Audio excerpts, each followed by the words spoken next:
Good evening, ladies and gentlemen. Thank you for tuning in to another live. This is your Realtor Hugo, licensed in Maryland with Long and Foster.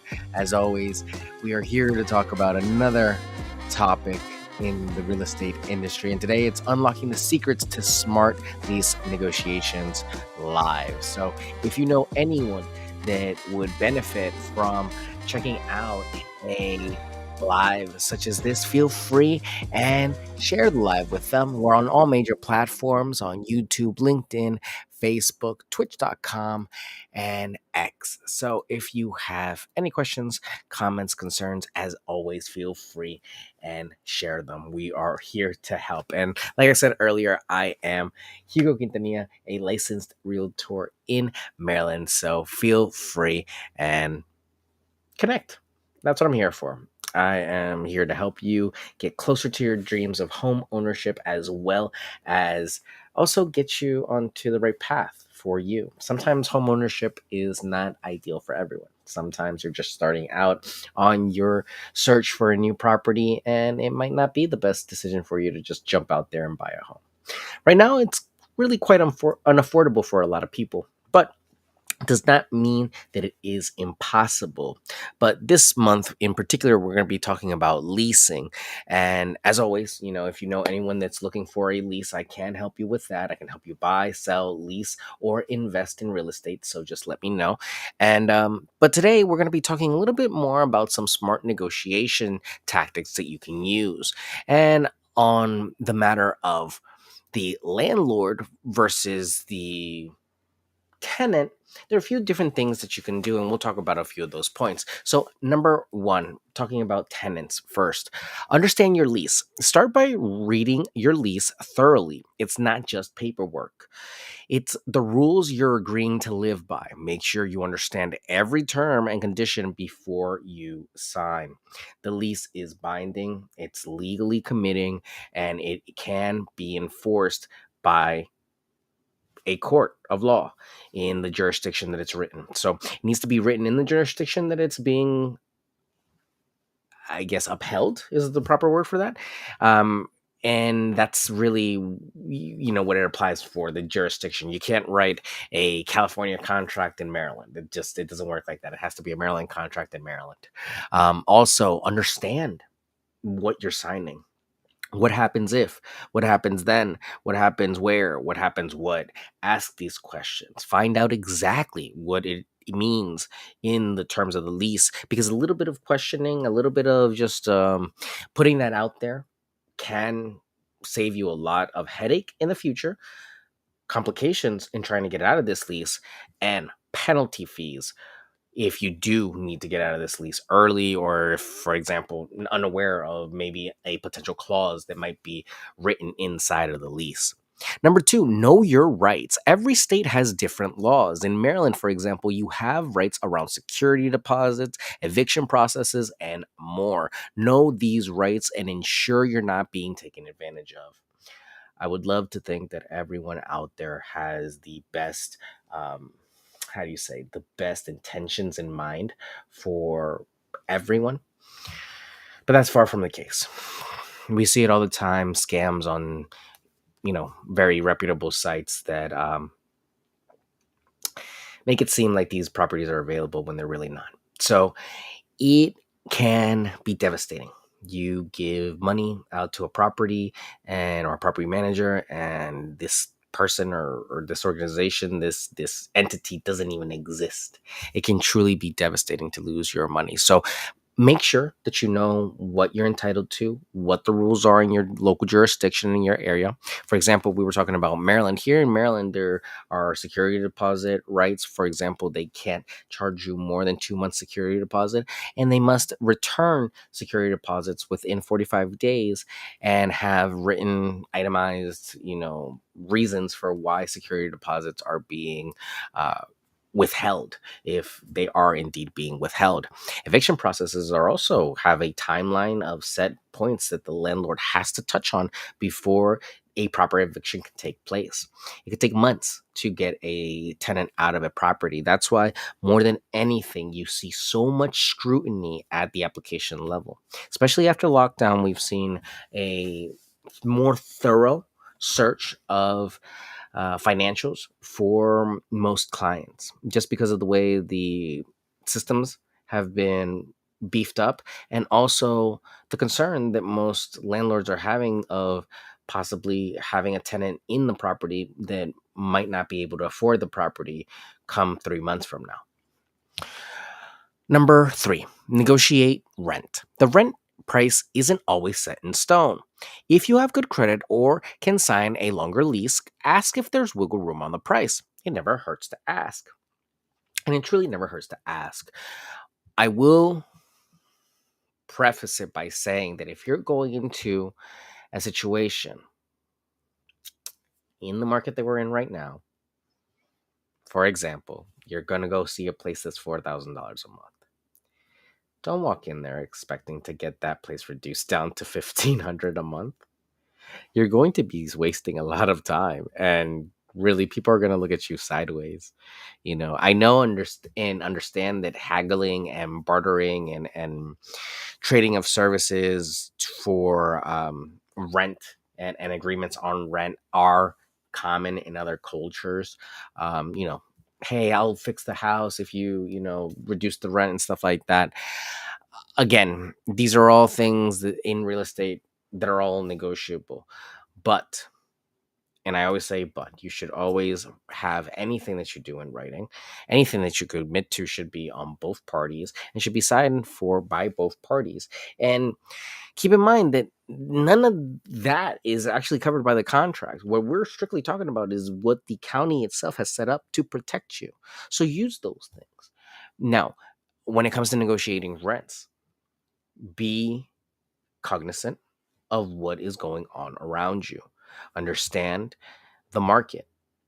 Don't go out there and make a fool of yourself. You're going to waste a lot of money and time putting in applications, trying to haggle people down when there's a plethora of tenants right now that are vying for these places. We have multiple offers on a lot of these places. I would understand if we were more of a buyers or tenants market where there is a surplus of properties out there, but right now there's a limited supply on the leasing front as well as the sale front. So be very careful of pushing that needle too far, because you never want to have someone walk away from the conversation. Number four, ask about renewal terms. Find out what happens at the end of your lease term. Can you renew automatically? What will the new rent be? This helps you avoid surprises later on.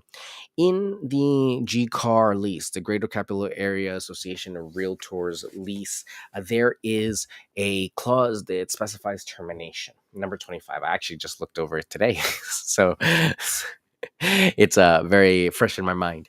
That actually outlines a passage of time and a period of time where you will have to discuss whether or not you are terminating your lease, you're going to be renewing your lease, or sends out a clear statement to what's going to happen if you don't make a decision and stay in the property month to month. Now, the landlord can choose to do whatever they want inside those parameters and those boxes, but at least it's written out there in the contract. And that's what you want with a proper lease. You want it all out there in the open so that everyone knows where they stand. Because remember, that's what we want. We want something that says everything, that is above board, looks good, and can be enforceable. Popular contracts in this area are the Maryland Realtors contract and the Greater Capital Area Association of Realtors contract, GCAR contract. This is not to say that other contracts and leases are not valid, but always leases should have key features. For example, the parties involved, the brokerage or agency that's handling the paperwork, reference numbers of who is going to be leasing the property, as well as who's going to be the tenant in the property, any outlined information about the county and jurisdictions, as well as any addendums to the lease and any penalties that might be incurred because you failed to meet any of the other terms in the lease. Now, I've seen leases that are 1 pages long, and as long as both parties agree, it's viable. You see a lot of that stuff on Zillow, on Craigslist, where people write their own leases. But remember, there are rights. And if you type in the Montgomery County Landlord Tenants Handbook, you will find a PDF with about a 60, I believe, a 62-page long handbook with every possible idea that you could have about landlords and tenants and questions that you might have about landlord and tenant affairs. It's really a great resource. I supply it with all leases, and all my clients get one when they go and lease a property, because it's important to know your rights if you ever have a problem. And don't be afraid, it's in other languages. It's in English, Spanish, French, I believe Mandarin, and a few other languages as well. So check it out. It's a free resource. Just type in Landlord Tenant Handbook, Maryland, Montgomery County, and you'll see the PDF link right there. Where were we? This is another really important one too. Maintenance and repairs. Clarify who is responsible for maintenance and repairs. Make sure this agreement is in your lease to avoid future disputes. Is there a fee for coming and checking out the property? Who's responsible for the lawn? Who's responsible for the gutters? How often should you be changing services, and things like that? These are all things to look into and to make sure that you have discussed in the process of going through the lease, and hashed out, just so that everyone's on the same page. It's better to ask a few more questions and spend a little bit more time discussing it than to fall in some gray area where, hey, the landlord was supposed to do it, or no, the tenant was supposed to do it. You never want to be in that gray area. Number 6, review subletting policy. Life changes, and you might need to move before your lease is up.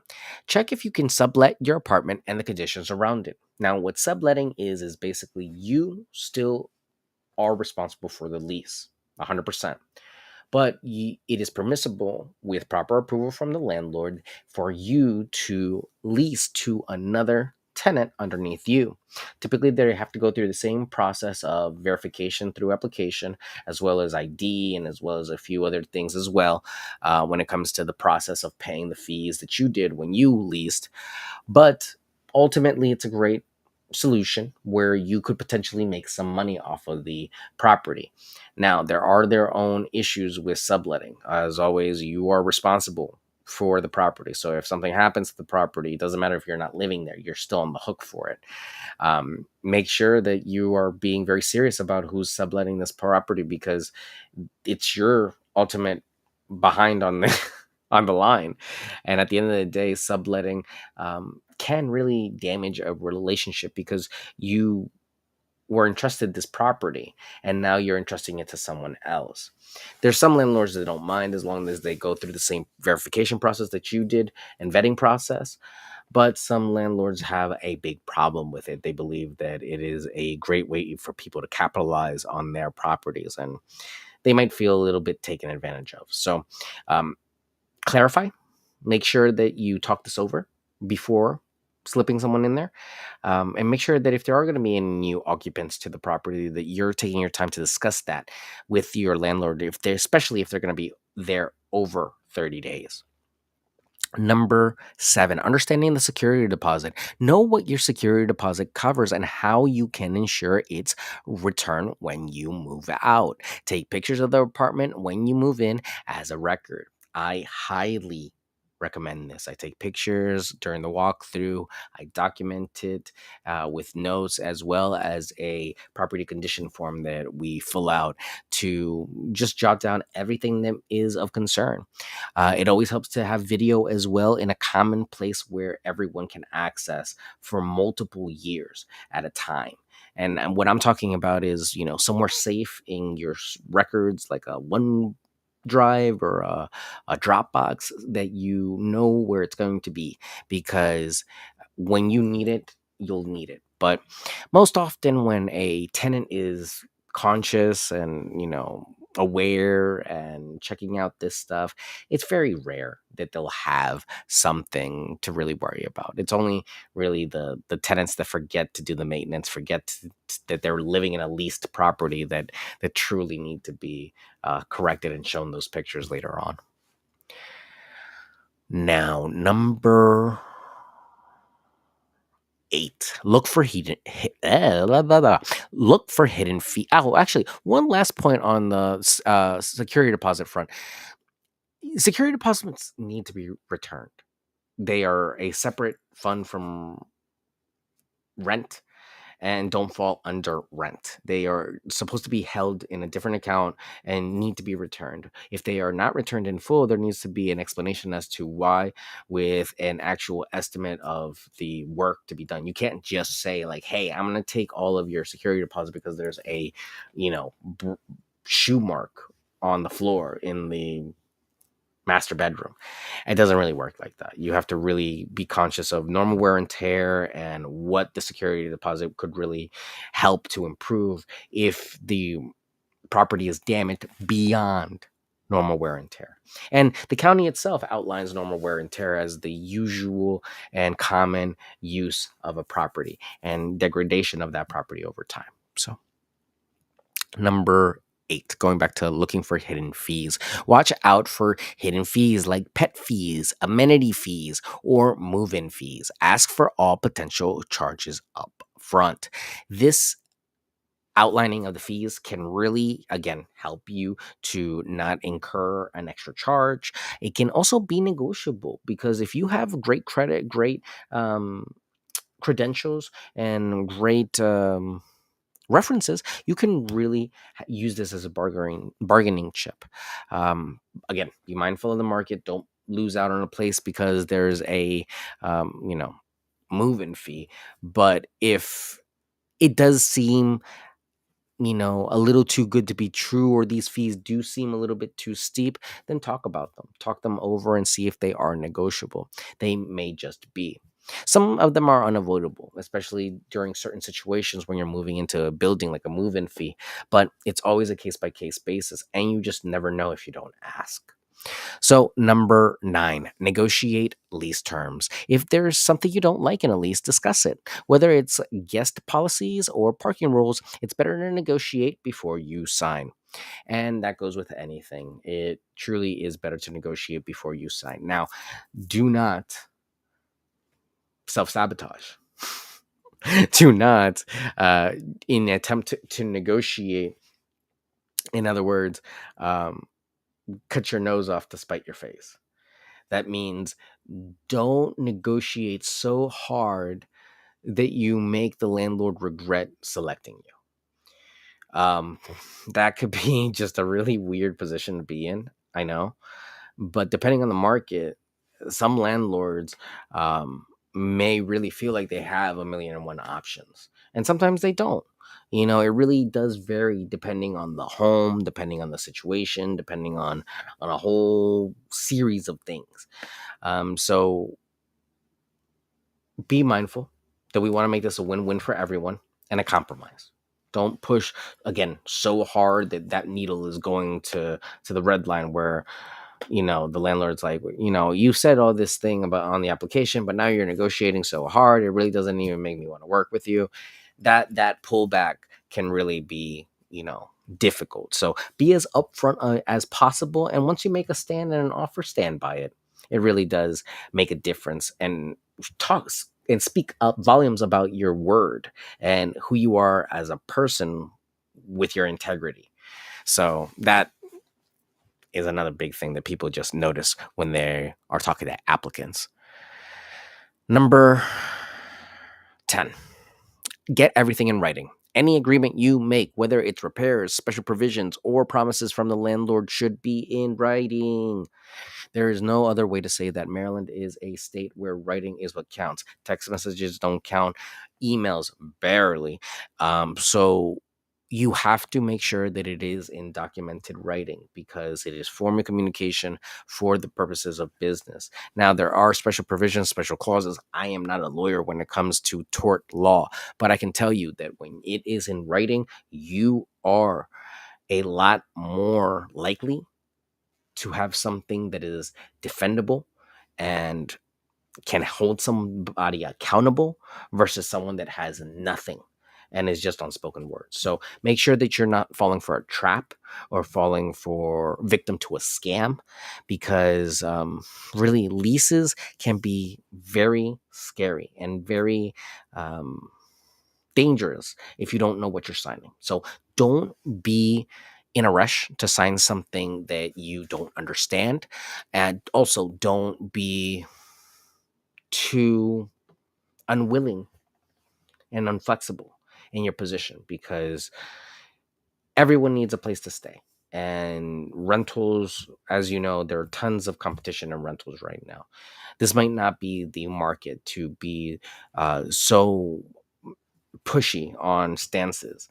But as always, you have to shop within your range, make sure you understand your budget, and be prepared to face some of the challenges and obstacles that you might have in the process. You might have people that ask you some more questions. You might have people that want to know more about you. And you might have people that look you up. So these are all things that could impact your process and your ability to get into these places. Speaking of ability to get into places, today we were unlocking the secrets to smart lease negotiations live with your boy.